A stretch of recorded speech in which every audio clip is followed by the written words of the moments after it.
All right, it is November 11th, 2022, and as we've all seen, the institutions and establishment of our world have been weaponized against the people, and this is being done by special interest groups such as, first of all, close to home, the illegitimate American government, also the WEF and the UN.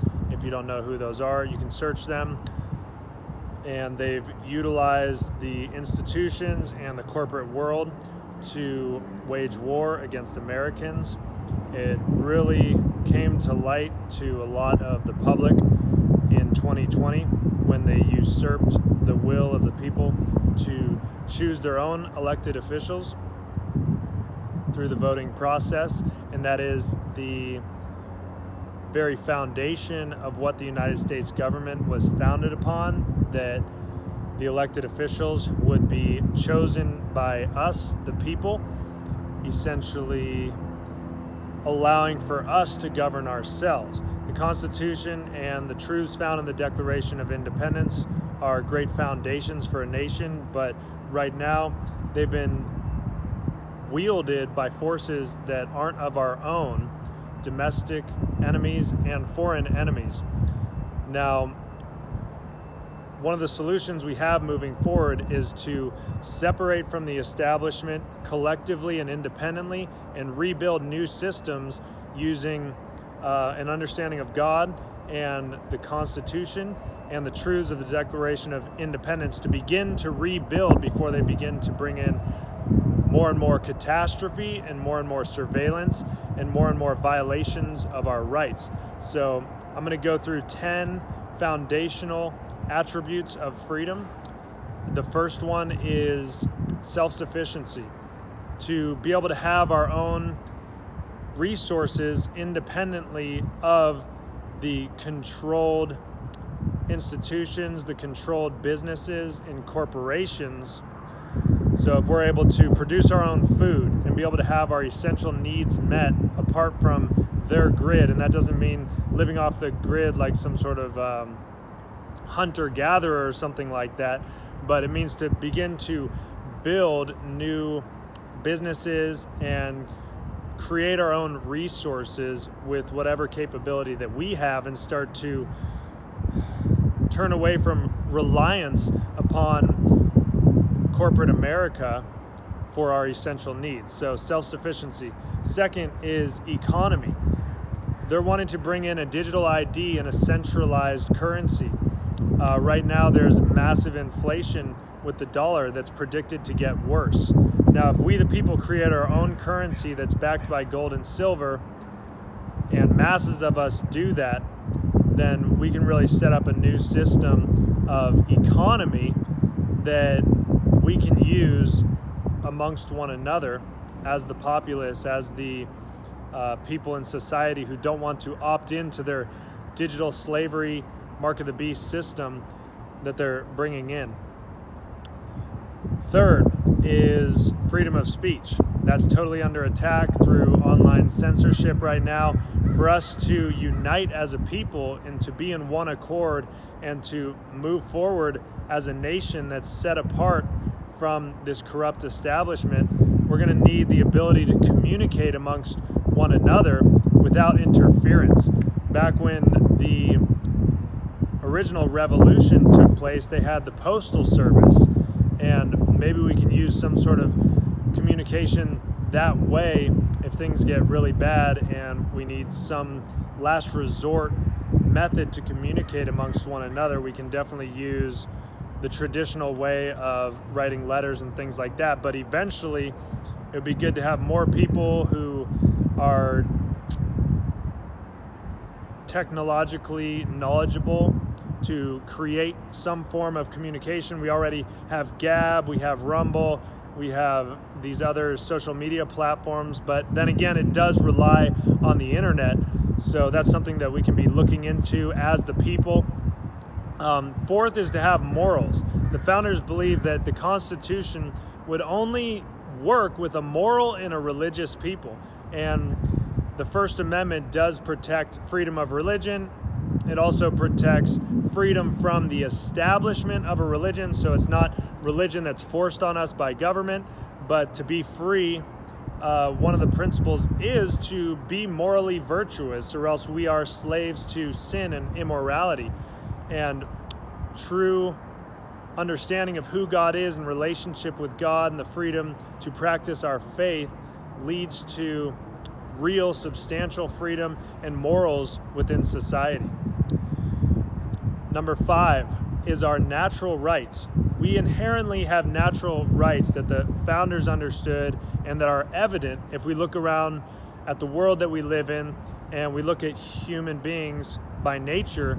We were born into this world with the right to speak, with the right to move around, to have freedom from surveillance, have freedom to have our own homes and go where we like within this world. That's a natural right.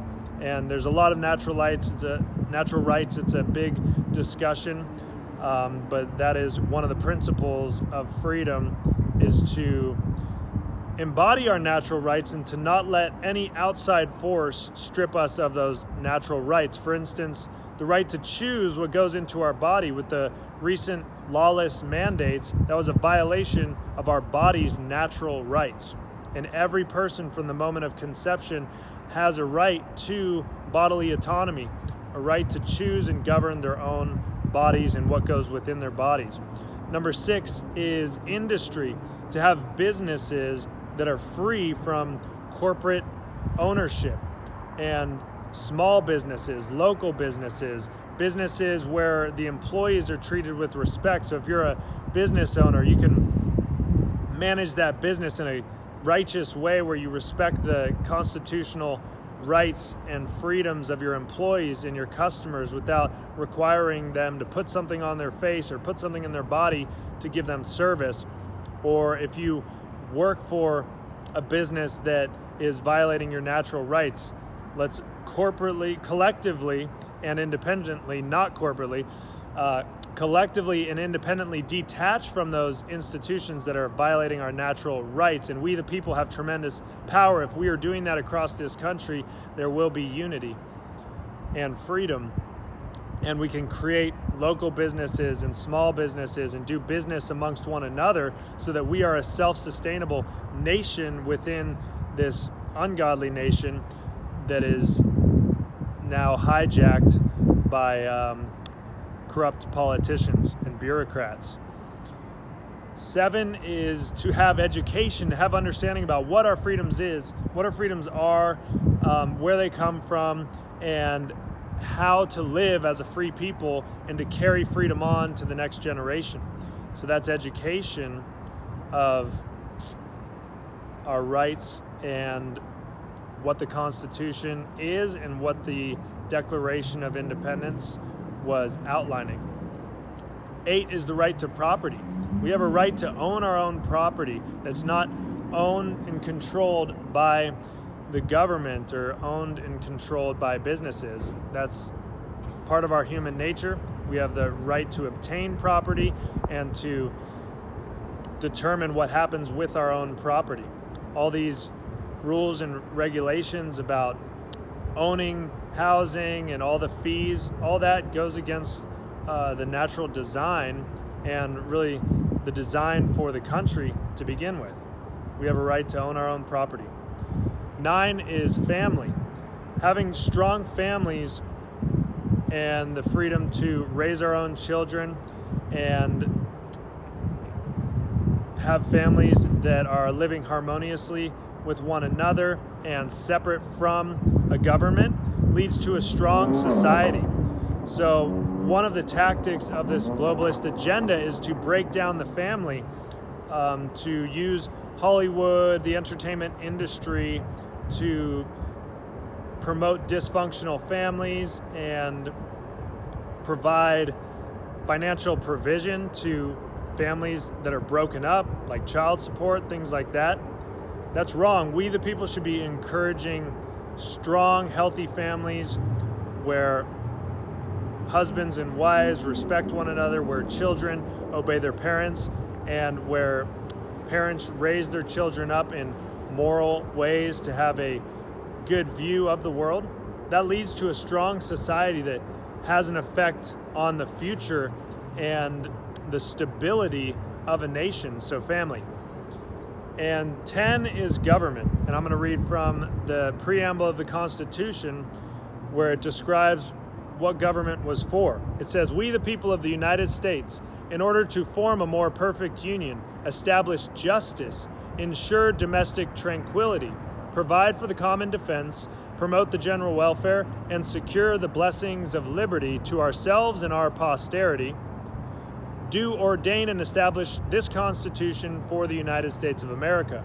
So the point of the Constitution was not to empower a government to rule every aspect of its civilians' lives with all kinds of rules and laws and regulations that would dictate every aspect of their life, their finances, their property, and their bodies and everything. But actually it was to establish justice, and the justice system right now we can see is being weaponized against the people, with certain people that can't be named on YouTube being imprisoned, being fined, and things like that. That is against justice. Justice is to give people a fair trial, to stand up for their natural rights, to defend them. And so that's under attack. Also, the Constitution was designed to secure liberty. Now it's being wielded against the people to destroy liberty. And also to promote the general welfare, not to give people welfare and to put people in a position where they have to rely on the government for their finances and their essential resources, but to pretty much provide for the general welfare so that there's peace and safety on the streets, and to create a strong military in case there's an armed attack on the country. But ultimately, government should be very limited and not getting too much into our finances, maybe a very low tax fee. But where we're at right now is so far from the original design for the Constitution. So that's what we need to get back to, is the Constitution, the truths found in the Declaration of Independence, and God. And we could do pretty well. There's so many of us that are awake to the injustices right now, and if we band together and we sign the Redeclaration of Independence in the link below, and we share that with other people, we can get the word out about the crimes that have been committed and practical solutions moving forward, and eventually we can work together to build a free and a fair and a moral society. All right, God bless you in this work. Whatever way that you can, boycott businesses that are giving into these corrupt agendas, and shop locally and begin to develop local communities, local colonies of people who love freedom. Talk about the events taking place in the world. Speak up in your church. Share the Redeclaration of Independence with Christian leaders so that we can get past the censorship and be united in some form, in some direction, as we move forward in this NWO takeover. All right, God bless you. Have a good one.